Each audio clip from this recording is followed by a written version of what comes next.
alcohol, tobacco, firearms.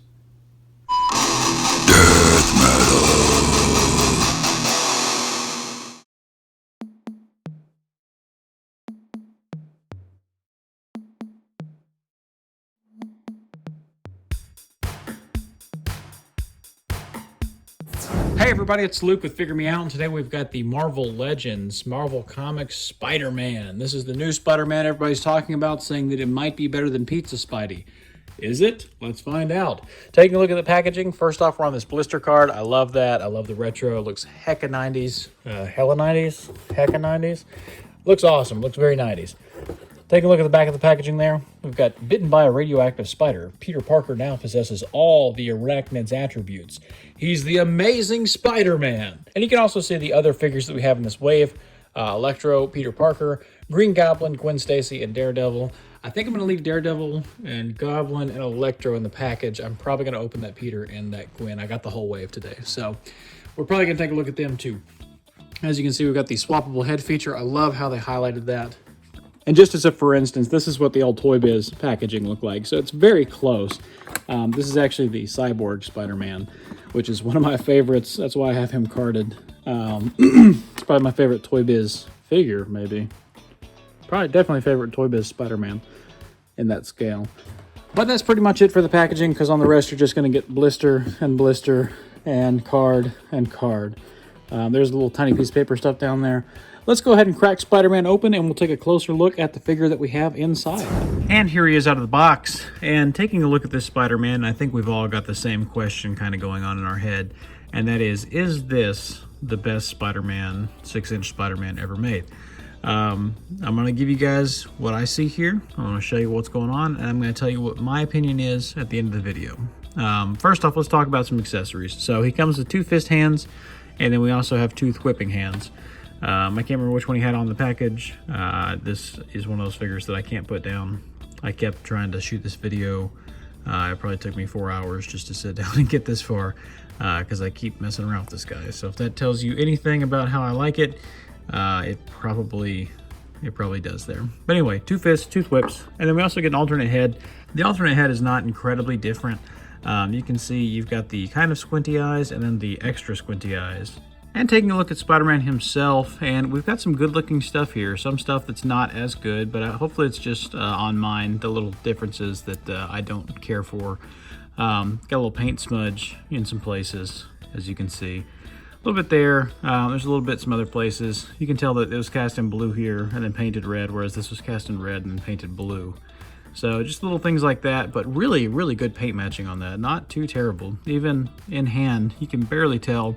You just kind of know, because if you've been doing this long enough, you just kind of know. But yeah, pretty good looking stuff there. Pretty good looking stuff. Painted all the way down. Most things are just cast in the color they are. You know, the belt's painted there. Chest is painted there. I do like they continue the chest paint all the way up. It's always nice when they do that, so that's cool. And then in the back, there isn't any. So I was gonna say it does it too, but it doesn't, because it's not there. The one thing that I have seen people online talking about is the neck on this guy, and he does have a weird neck. Let me bring it in here. As you can see from the back, there is a cutout in the neck, and that's to allow that ball to, he's on a double ball joint. And the cutout is essentially to allow the neck to go back even further than it normally would, which is fine. I mean, it's cool and all. I kind of wish they would have done that differently and not had the cut, but I understand why it's there. And I think that having done it this way, it does make kind of sense, because you can get, you know, he doesn't get a whole lot of down on that, but he does get a ton of up. So, and that's fine. When he does that, you do get a little bit of gapping, pretty good amount of gapping, actually. But, like I said, functional though, functionality. So let's talk about the rest of the articulation. So we already saw the head. It can look up really well. It can look down, not as good. You do get a ton of pivot. I mean a ton of pivot. I mean, that is him standing straight up, and you almost get a full sideways head there, which is awesome for a very emotive character like Spider-Man. You can even get like a little bit of sass if you push it to one side and then you pivot it back the opposite way. See that? You get some sass. which is nice. I like that a lot. You get a full rotation there, and the only time that it really gets goofy is whenever you're looking up. You get that nice gapping. But other than that, if you're not looking up that much, it really hides it well. So that's fine. Shoulders come up really well past 90, so that's cool. Full rotation there. Bicep swivel. Double jointed elbows only come in a little bit past 90. I wish that was a little bit better, but I understand it's limited by the sculpt there. Wrists are hinged to go down and up, and they do swivel as well. It's the same with the fists. The shoulders do go back a pretty good amount. They go forward a pretty good amount as well. Good butterfly in there, so that's awesome. At the upper torso, he gets a pretty good amount of hula hooping right there. You crunch forward just a little bit, you get back just a little bit on that, and then you get side to side as well.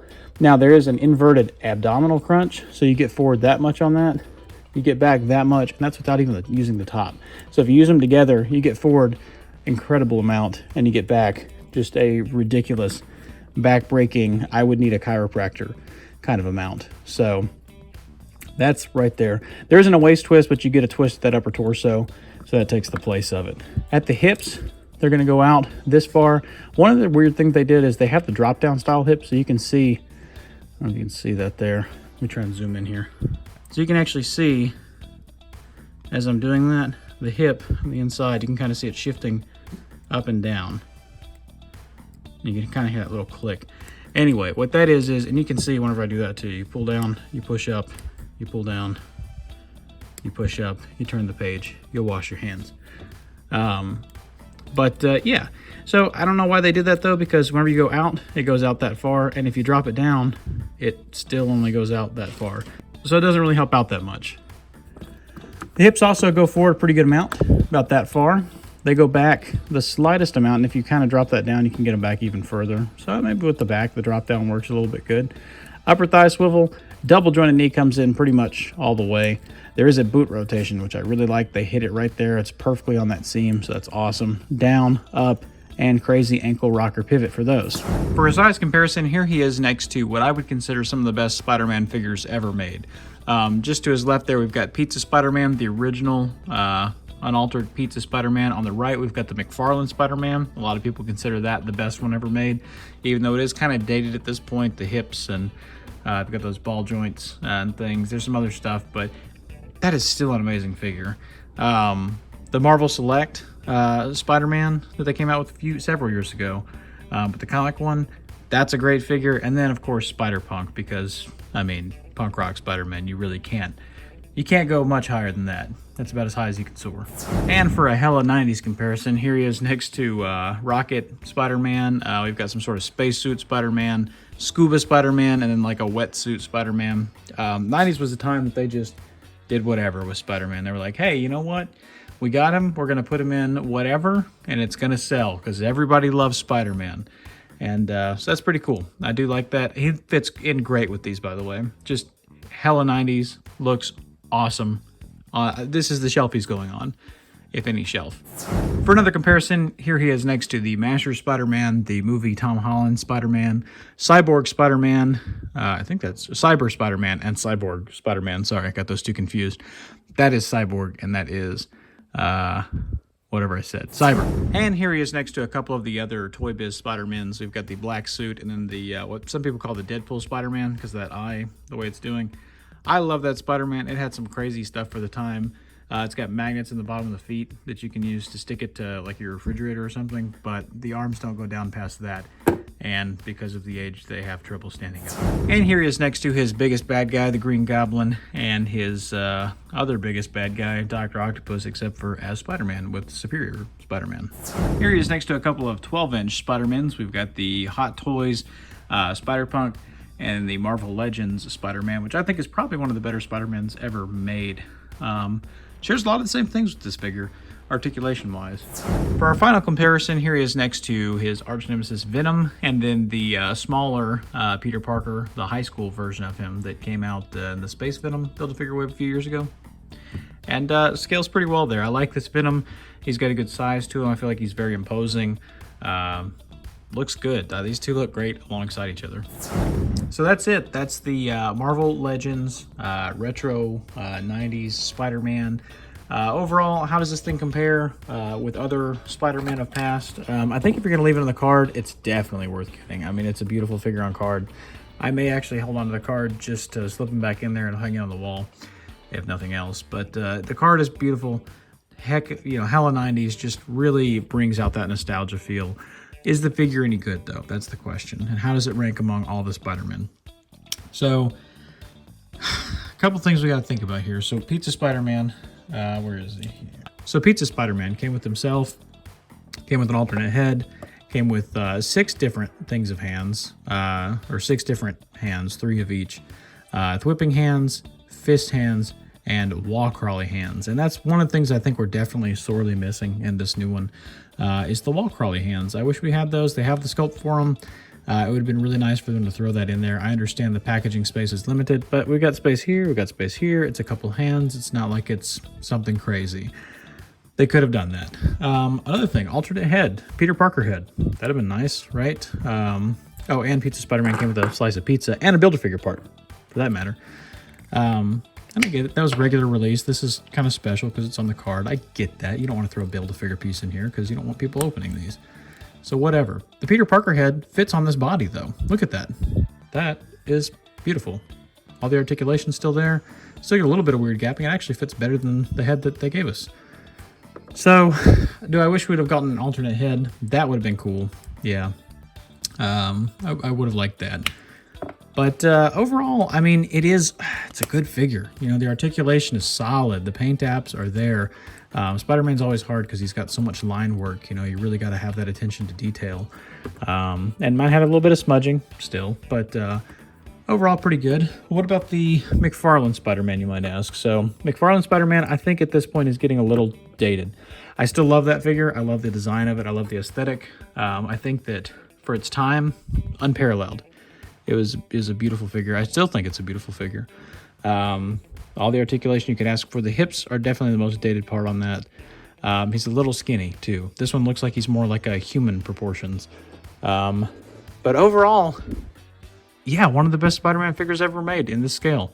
Especially if you love that 90s cartoon, especially if you love that era, especially if you like this packaging. I mean, if you like this packaging, you're going to like this figure because it's the figure straight out of the cartoon. 9.5 out of 10. Easily. This guy's been living on my coffee table. Like I said, I've been trying to shoot this thing for 4 or 5 hours now. I keep messing with him, and that's why I keep posting it off. And you know, one of these days this thing will get posted, but it's a great figure. It really is. It's a great Spider-Man figure. It's a great figure overall, great Spider-Man figure, which is an even higher bar to hit because there's so many good ones, as you saw in the comparisons. But yeah, just awesome. Awesome. Love this figure. If you see it, definitely worth picking up, in my opinion. Do I think it's the best one ever made? I think that's a really subjective thing. I think that there's a lot of factors to consider there. From an articulation standpoint, yes, probably the best one ever made. From a technical execution standpoint, close. From what they had to work with at the time, probably not. They could probably make an even better one. But for $20, I mean, it's there. Anyway, let me know what you guys think. Who's your favorite Spider-Man figure? Out of all those ones that were from the 90s, which one do you want to see remade? My personal vote is going to be Scuba Spider-Man, just because I think that's awesome. I love the little scuba pack. I wish that we could get another one of these. And if not that one, then maybe Cyber Spider-Man. That was pretty cool too, right? Or one that I really want made is I really want them to make a 6-inch Cyborg Spider-Man. If they ever make that, I am first in line. The rest of you can get out of the way because this is the one that I want right here. I love this. This is one of my favorite action figures that I own. And I even have it carded, as you saw at the beginning of the video. But let me know what you guys think. Who's your favorite iteration of Spider-Man? Which ones do you want to see in 6-inch? And which one do you think is the best one of all time? Let me know. Hit me up over on Instagram, Luke_figuremeout at Instagram.com. Let me know what you guys think there. We'll have some pictures of this guy up. And in the meantime, until we meet again, happy collecting. 3, 2, 1.